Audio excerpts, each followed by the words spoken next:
Sa tingin mo ba ang iyong mga apo sa tuhod pagkalipas ng 1,000 taon ay magiging mas gwapo, mas maganda at mas matalino ng ilang beses? Gagamit ang video na ito ng tamang kaalaman at sistematikong pag-iisip para ipakita kung bakit sa hinaharap ang iyong mga apo ay maaaring maging parang mga Diyos o maaari ring maging antigo na naman. 1. Presyon ng buhay. Kung gusto mong hulaan ang iyong mga apo, tingnan mo ang kapaligirang humuhubog sa tao ngayon. Ang ebolusyon sa simpleng salita ay ang kusang pag-a-adjust ng katawan para mabuhay ng maayos sa kapaligirang umiipit dito. Ang 1,000 taon ay katumbas ng 40 henerasyon. Ibig sabihin, kung maayos ang buhay, ang tao ay nagpapaporma lang. Pero kung mahirap ang buhay, ang tao ay nagbabagong anyo. Isang pang-araw-araw na halimbawa ay si Juan na nakatira sa lugar na kulang sa kain at tulog, habang si Pedro naman ay nasa lugar na sapat ang lahat at ang dalawang tao ay magmumulang dalawang magkaibang bersyon. Isa pang halimbawa ay si Juan na buong buhay nagtrabaho ng manual kaya makapal ang buto at kalamnan, habang si Pedro naman ay nakaupo lang buong araw kaya ang katawan ay nagiging matamlay. Ang mekanismo ng seleksyon noon ay kung sino ang mabilis tumakbo para takasan ang mababangis na hayop ang siyang nabubuhay. Pero ngayon, madalas kung sino ang mabilis mag-adjust sa sistema ang siyang mas maginhawa ang buhay. Ang mekanismo ng sistema ay kung anong kapaligiran ang nagbibigay ng gantimpala. Doon natututo ang tao na maging ganoon para mas madaling mabuhay. Kung ang lipunan ay nagbibigay halaga sa kalusugan, ang mga tao ay mag-e-ensayo at kakain ng tama, kaya ang mga apo ay magiging malakas. Kung screen naman ang mahalaga, ang mga tao ay laging nakaupo, kaya ang mga apo ay maaaring magkaroon ng mahinang kalamnan at maling postura. Kung ang lipunan ay nagpapahalaga sa data, ang mga tao ay magkakabit ng mga makina sa katawan. Kaya ang mga apo ay magiging kalahating tao, kalahating makina. Kung ang lipunan ay nagpapahalaga sa pagtuklas, ang mga tao ay lalayo sa daigdig. Kaya ang mga apo ay maghihiwalay sa iba't ibang uri ng tao. Ang punto ng malalim na pag-iisip ay ang hinaharap ay hindi dahil sa pangarap, kundi dahil sa mga rewards na umiiral. Akala mo ang ebolusyon ay tungkol lang sa gene, pero madalas ito ay dahil sa mga gawin na ipinilit ng kapaligiran hanggang maging default na ito. Ang aral na maaring ilapat ay kung gusto mong maging mas mabuti ang iyong mga anak at apo, ayusin mo ang presyo ng buhay simula ngayon. 2. Ang mga apo ay karaniwang tumatangkad dahil sa nutrisyon at medisina, hindi dahil sa bigla ang pagbabago ng gene. Para mas madaling intindihin, ang height ay parang bahay. Kung maraming materyales, magtatayo ng dagdag na palapag. Kung kaunti ang materyales, isang palapag lang para sigurado. Sa loob ng 130 taon, ang average na height ng mga lalaki sa isang industrial na lugar ay tumaas mula 1.70 meter hanggang sa 1.78 meter. Kung marinig mo ito at sabihing napakabilis ng ebolusyon, tama ka, dahil ang malaking bahagi nito ay dahil sa mas mabuting kondisyon ng pamumuhay at hindi dahil sa mabilis na pagbabago ng gene. Isang totoong buhay na kwento ay si Juan na noong bata pa ay laging sakitin at kulang sa sustansya, habang si Pedro naman ay sapat ang kain, tulog at bihirang magkasakit, kaya paglaki ni Pedro ay mas matangkad siya. Ang simpleng mekanismo ay inuuna ng katawan ang mabuhay bago ang maging matangkad at maganda, kaya kapag kulang sa enerhiya, tinitipid ng katawan ang height. Kapag maayos ang medisina, bihirang magkasakit ang mga bata, sapat ang nutrisyon at mahimbing ang tulog. Doon lang maglalakas loob ang katawan na mag-invest sa mahabang buto. Pero ang height ay hindi libre. Dahil habang tumatangkad, mas malayo ang kailangang bumbahan ng puso at mas mabigat ang pasan ng mga tuhod, kaya laging may billing na kasama. Sa loob ng 1,000 taon, kung ang sangkatauhan ay magiging mas malakas, mas malinis sa sakit at mas maayos ang tulog at kain, ang iyong mga apo ay maaaring tumangkad ng kaunti. Sa loob ng 1,000 taon, kung ang mga tao ay laging nakaupo, mabilis kumain at laging puyat, ang mga apo ay maaaring hindi tumangkad at magkaroon pa ng pangit na postura. Mayroong sikolohiya dito na ang pamantayan sa pag-ibig ay madalas nakakabit sa height, kaya ang matatangkad ay mas malamang na mapili. Kapag ang social selection ay pabor sa matatangkad, ang gene para sa pagiging matangkad ay maaring kumalat, pero mabagal pa rin ito at hindi sigurado. At kung ang lahat ay matangkad na, mawawalan na ng halaga ang height dahil ang mga bihirang bagay lang ang may advantage. Ang aral dito ay huwag mong hilingin na maging matangkad ang iyong mga apo. Hilingin mong maging malusog sila dahil ang malusog ang siyang tumatagal sa anumang panahon. 3. Cybernetic integration. Maaring ituring ng iyong mga apo ang kanilang katawan na parang cellphone. Kapag may nasira, papalitan lang.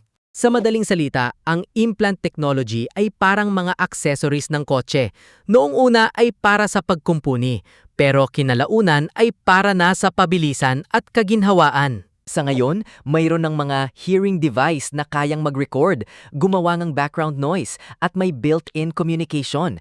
Ibig sabihin, ang tenga ay maaari ng lagyan ng features. Sa ngayon, mayroon ng mga electronic eyes na tumutulong sa mga bulag na makakita muli.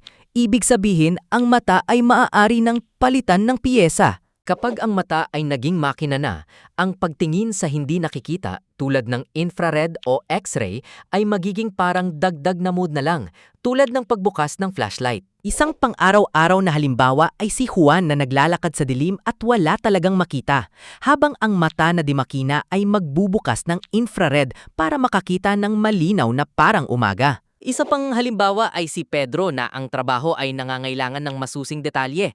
Ang kanyang mata na demakina ay nagzo-zoom at naglilinis ng blur na parang microscope.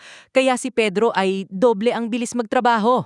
Ang mekanismo ng batas na ito ay ang teknolohiya ay laging may dalawang landas, ang panggamot at ang pag-upgrade. Kapag ang artificial limbs ay naging sapat ng galing, darating ang araw na pati ang mga malulusog ay gugustuhing palitan ang tunay nilang kamay at paa ng mas malalakas na bersyon. Kapag naging normal nga ang pag-upgrade, ang lipunan ay magbabago mula sa paghambing ng tao sa tao patungo sa paghambing ng persyon sa bersyon. At hanggat may version, magkakaroon ng basic package, premium package, at doon magsisimula ang malaking agwat sa sistema. Dito kinikilabutan ang marami dahil sa hinaharap ang antas ng tao ay hindi nasusukatin sa lupa o bahay, kundi sa mga spare parts sa katawan. Mayroon ding bitag sa buhay na nakakairita. Ang mata at tenga na demakina ay maaaring maistorbo ng mga notification o patalastas. Isipin mo ang isang commercial na 30 segundo na biglang lilitaw sa paningin mo habang nagmamaneho ka at wala kang off button. Makikita mong hindi pala ganun kaganda ang hinaharap. Ang lihim na mekanismo ay kung sino ang may-ari ng software sa loob ng iyong katawan. Siya ang may kakayahang kumontrol sa iyong karanasan sa buhay. Kaya ang nakakatakot sa cybernetic integration ay hindi ang mga nag-away na robot, kundi ang makontrol ka ng isang bagay na nasa loob mismo ng iyong mga mata. Ang aral na maaring ilapat ay kahit anong upgrade ay ayos lang, pero dapat panatilihin ang karapatang magpatay ng switch at ang karapatang pumili kung sino ang pwedeng humawak sa'yo. 4. Defense genes. Ang iyong mga apo ay maaaring magkaroon ng gene na laban sa sakit o kaya ay sariling i-adjust ang gene na parang nag-aayos ng app. Sa simpleng salita, ang DNA ay parang recipe book ng katawan. Isang maling letra lang ay maaaring masira ang luto habang buhay. Mayroong medical observation sa isang grupo ng mga batang may HIV na nanatiling malusog dahil mayroon silang defense mechanism na nagpapahirap sa virus na lumala. Ang kwentong madaling isipin ay ang katawan ng mga batang ito ay parang may ibang lock sa pinto. Kapag ang masamang loob ay nagdala ng lumang susi, hindi ito bumubukas. Ang mekanismo ng ebolusyon dito ay diretso. Kung sino ang may magandang depensa, siya ang mabubuhay ng matagal at may pagkakataong ipasa ang katangiang iyon. Pero hindi lang naghihintay ang tao sa kalikasan dahil mayroon ng gene editing tools tulad ng CRISPR para mag-cut at mag-paste ng DNA segments. Sa madaling salita, ang CRISPR ay parang gunting at tape. Gugupitin ang may mali at ididikit ang tama. Mukhang simple pero ang epekto nito ay babaguhin ang buong buhay ng tao. Kung ang gene editing ay makakatulong sa immune system, mababawasan ang sakit, hahaba ang buhay at magbabago ang lipunan ng tuluyan. Kung ang gene editing ay makakapagpabagal sa pagtanda, mapapahaba natin ang kabataan at ang konsepto ng matanda ay kailangang isulat muli. Pero ang sistematikong tanong ay sino ang unang makakapag-adjust, sino ang hindi, at sino ang magdedesisyon kung ano ang ibig sabihin ng mabuti. Isang pang-araw-araw na halimbawa ay ang lahat ng magulang ay gustong maging malusog at matalino ang kanilang anak. Kaya kung may button para dito, marami ang pipindot ng walang pag-aalinlangan. Kapag ang lahat ay pumindot ng upgrade, mawawala ang pagiging normal at ang mga hindi nag-upgrade ay magiging mga taong naiwan. Mukhang pelikula, pero ito ay lohika ng buhay. At kapag ang pamantayan ay nagsimula ng tumakbo, wala na itong preno dahil ang kompetisyon sa lipunan ay walang awa.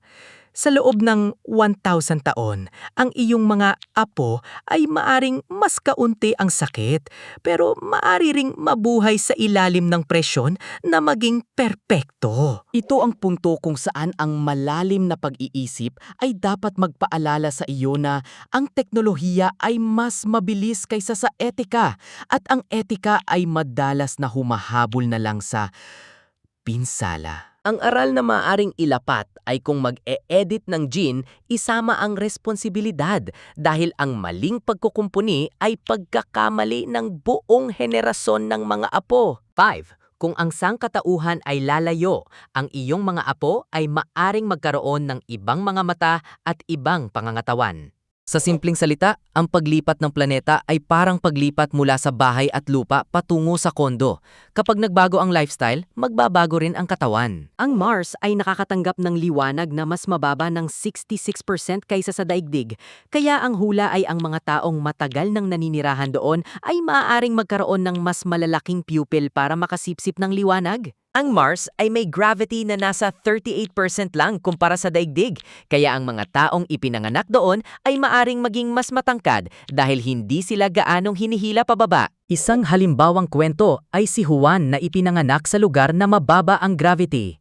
Paglaki niya, mas mahaba ang mga kamay at paa, mas matangkad, mukhang stretched na bersyon. Pero nagtanong si Pedro ng isang napaka-natural na tanong. Kaya ba ni Juan na bumuhat ng 1 galon ng tubig pagbalik niya sa daigdig? Ang mekanismo ay ang mga kalamnan at buto ay nangangailangan ng puwersa para mapanatili ang lakas. Kung konti ang puwersa, maaring manghina ang katawan kung hindi mag-eensayo. Kaya ang mababang gravity ay maaaring regalo para sa height pero bitag naman para sa lakas. May teorya na sa magaan na kapaligiran, ang spine ay maaaring humaba ng ilang pulgada dahil lumalawak ang mga disk. Mukhang masaya pero pasok sa physics. Kung ang sangkatauhan ay matagal nang maninirahan sa labas ng daigdig, ang iyong mga apo ay maaaring maghiwalay sa isang grupo na sanay sa magaan na buhay at isang grupo na sanay sa mabigat na buhay. Magkakaroon ng clash kung saan ang mga tao mula sa magaan na lugar ay titingnan ang mga taga-mabigat na lugar bilang masyadong malakas, habang ang mga taga-mabigat na lugar ay titingnan ang mga taga-maagan bilang marupok. Hindi ito usapin ng kung sino ang mas magaling. Ito ay usapin ng kapaligirang humuhubog sa kanila ng magkaiba. Ang aral na maaring ilapat ay kung ang tao ay lalayo, ihanda ang sarili na ang iyong mga apo ay maaring hindi nakamuka ng inaakala mo. 6. Kung magtagumpay ang teknolohiya, ang iyong mga apo ay maaaring mabuhay ng napakatagal o mabuhay sa paraang nakasave na file. Sa simpleng salita, ang immortalidad ay pangarap na huwag mamatay, pero sa katunayan, ito ay pangarap na huwag mawala ang sarili. Isang paraan na madalas banggitin ay ang uploading of consciousness sa isang makina.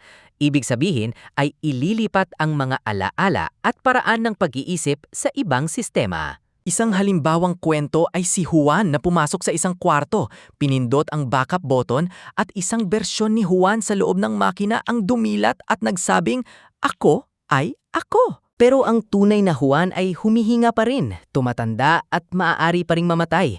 Kaya ang tanong ay, sino ba talaga si Juan? Ito ay isang problema ng kopya dahil kung may dalawang bersyon na may parehong alaala, pareho silang maniniwalang sila ang totoo. Ang pang-araw-araw na filosofiya ay nararamdaman mong ikaw ay ikaw dahil sa tuloy-tuloy na agos ng malay. Kapag pinutol mo ang agos na iyon, ikaw ay tapos na. Kaya ang consciousness upload ay maaaring paglikha lang ng kopya habang ang orihinal ay namamatay pa rin. Masakit pakinggan pero iyon ang logika. Meron ding ekstremong paraan na pagpapalit ng katawan sa pamamagitan ng paglilipat ng ulo o bahagi ng katawan para subukan kung lilipat din ang malay. Kahit umunlad ang teknolohiya, ang sistematikong tanong ay nananatiling kaninong karapatan ito dahil kung sino ang may-ari ng bagong katawan, siya rin ang may-ari ng oras. Kapag ang haba ng buhay ay nagkaroon ng malaking agwat, ang lipunan ay maaaring magkaroon ng uri ng mayaman at mahirap, hindi sa pera, kundi sa bilang ng taon na pwede pang mabuhay. At ang isang buhay na walang hanggan ay hindi automatikong masaya, dahil ang mabuhay ng habang buhay ng hindi alam kung para saan ay nakakapagod din.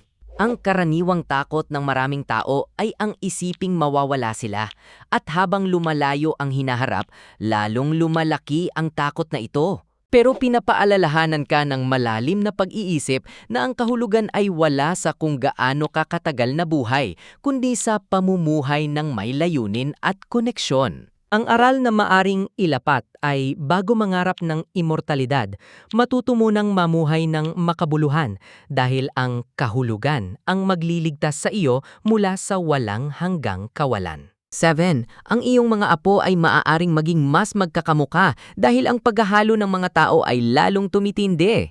Sa simpleng salita, ang paghahalo ay dahil ang mga tao ay mas madalas nang nagtatagpo, nagpapakasal sa malalayong lugar at mas madalas naglalakbay. Sa loob ng 1,000 taon, kung ang sangkatauhan ay patuloy na maglakbay at magkokonekta, maraming pisikal na katangian ang magsasama-sama, kaya mababawasan ang pagkakaiba. Isang halimbawang kwento ay sina Juan at Maria na nanggaling sa magkabilang panig na mundo. Nang magsama sila, ang kanilang anak ay may halong katangian at ito ay kakalat sa maraming henerasyon. Ang panlipunang mekanismo ay habang mas manakas ang koneksyon at mas kaunti ang hadlang, mas lalong maghahalo ang mga gene at ang hitsura ay magiging magkakatulad. Pero ang pagiging pare-pareho ay hindi nangangahulugang magkamukhang magkamukha talaga dahil mayroon pa ring mutation, mayroon pa ring personal na kagustuhan sa kapareha at mayroon pa ring magkakaibang kapaligiran. Maaari ring ang cybernetic integration ay gumawa ng ibang uri ng pagkakapareho kung saan ang lahat ay may parehong uri ng spare parts dahil iyon ang standard. Ibig sabihin, ang hinaharap ay maaaring maging diverse based sa planeta habang magiging homogenized naman based sa teknolohiya. Parang magkasalungat pero posible. Ang aral na maaring ilapat ay huwag sukatin ang hinaharap gamit ang mga drawing lang. Sukatin ito gamit ang agos ng migrasyon at standard ng teknolohiya. 8. Ang pagkakaroon ng iyong mga apo ay nakasalalay sa kakayahang iwasan ang total shutdown. Sa simpleng salita, ang extinction ay game over at ang mga tao ay hindi ligtas sa game over. Ang sistematikong mekanismo ay kapag ang lahat ay nakadepende sa isang lugar, isang uri ng enerhiya o isang supply chain. Isang shock lang ay magiging parang domino. Isang pang-araw-araw na kwento ay si Juan na iisa lang ang pinagkakakitaan. Kapag nawalan ng trabaho ay bagsak agad, habang si Pedro ay maraming skills, kaya kapag nawala ang isa ay mayroon pang iba. Ganon din ang sangkatauhan. Habang mas diverse ang tinitirhan at paraan ng pamumuhay, mas mayroon tayong insurance. Kaya ang pag-alis sa daigdig, pagtatayo ng maraming tirahan at pagbuo ng iba't ibang anyo ng katawan ay paraan para takasan ang kamalasan. Pero ang panganib ng self-destruction ay laging nandyan dahil ang malakas na teknolohiya na may mahinang etika ay parang batang may hawak na kutsilyo. Ang hinaharap ay maaaring napakaganda pero maaari ring napaka-absurdo. Tulad ng dati ay nangangarap lumipad pero nauwi lang sa pag-upo ng matagal at pagtaba. Kung ang lifestyle ay lalong nagiging tamad at puno ng ginhawa, ang iyong mga apo ay maaaring manghina kahit lumalakas ang teknolohiya. Ito ang kabalintunaan ng ebolusyon dahil ang paglakas ng makina ay hindi nangangahulugang paglakas din ng tao. Ang aral na maaaring ilapat ay kung gusto mong magpatuloy ang iyong lahi, bumuo tayo ng sibilisasyong may pagpipigil, marunong tumama ng mali at marunong tumingin sa pangmatagalan. Konklusyon, ngayon ay maari mo nang isipin ang iyong mga apo pagkalipas ng 1,000 taon sa tatlong malinaw na landas. Ang una ay ang biological optimization. Ibig sabihin ay maayos na kain, tulog at medisina. Bihirang magkasakit, mas matangkad ng kaunti, mas malakas at mas mahaba ang buhay. Ang pangalawa ay ang cybernetic integration. Ibig sabihin ay upgrade sa tenga, mata, kamay at paa. Nakakakita ng mga bagay na hindi nakikita. Mas malakas magtrabaho, pero kailangang maging maingat sa kontrol. Ang pangatlo ay ang space divergence. Ibig sabihin ay may grupong nakatira sa lugar na madilim at mababa ang gravity. Ibang anyo, ibang lakas at ibang kultura. At ang pundasyon ng lahat ng ito ay ang sistema. Dahil kung ano ang binibigyang halaga ng sistema, doon nagiging ganon ang tao. Kung gusto mong magsimula ngayon sa simpleng paraan, kumain ng wasto, matulog ng sapat at mag-ehersisyo dahil iyan ang puhunan ng anumang hinaharap. Kung gusto mong magsimula sa paraan ng pag-iisip, sanayin ang sariling magtanong kung sino ang may hawak ng off button dahil ang karapatang magpatay ay karapatan sa kalayaan. Kung gusto mong magsimula sa paraang panlipunan, suportahan ang mga mekanismo ng pantay na pagkakataon dahil ang magandang hinaharap ay hindi nabubuo sa kawalan ng katarungan. Kung gusto mong magsimula sa paraang psikolohikal, tandaan na ang magbibigay sa iyo ng kapayapaan ay hindi ang immortalidad, kundi ang pamumuhay ng may kahulugan at may nagmamahal sa iyo. Kung ang video na ito ay nakatulong sa iyong kaalaman at pag-iisip, mag-subscribe sa channel para patuloy nating talakayin ang mga mahihirap na paksa sa paraang madaling intindihin.